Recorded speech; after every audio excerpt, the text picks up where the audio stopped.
Il a été transféré hier soir dans un hôpital psychiatrique nantais. Jugé inapte à la garde à vue, l'adolescent de 16 ans n'a pas pu être interrogé par les enquêteurs. Mais alors, au lendemain du drame, que sait-on du suspect ? Né dans la banlieue nantaise, il était scolarisé en seconde.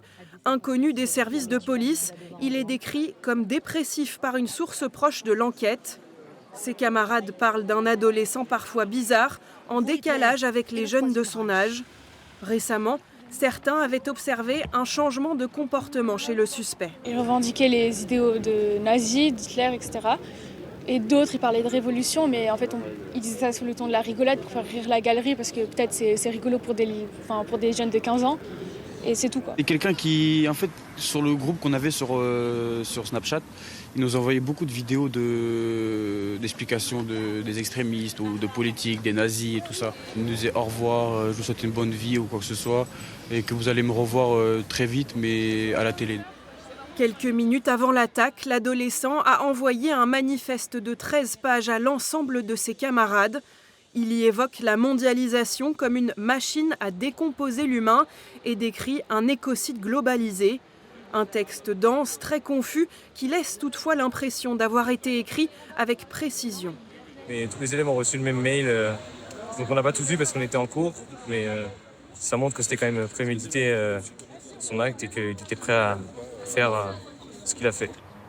Pour les enquêteurs, reste à comprendre comment et pourquoi cet adolescent a basculé dans la violence.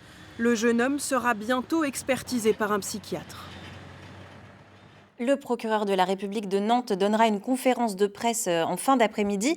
Mais pour l'heure, bonjour Marion Neumann. Où en est-on de l'enquête ? Bonjour Amélie, bonjour à tous. Alors on va déjà revenir un peu sur les faits.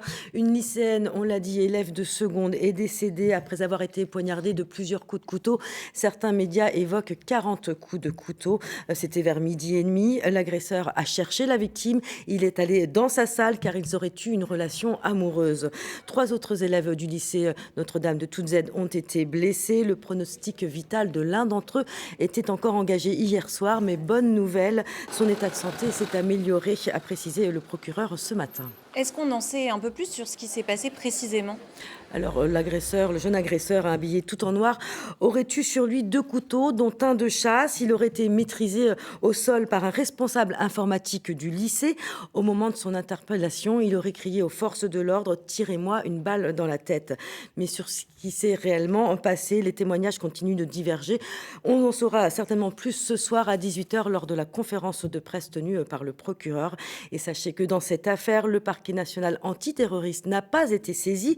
À ce stade de l'enquête, l'adolescent n'est pas considéré comme radicalisé. Mais à l'heure qu'il est, l'objectif premier pour les enquêteurs, c'est d'essayer de cerner, de comprendre bien évidemment les motivations de l'adolescent.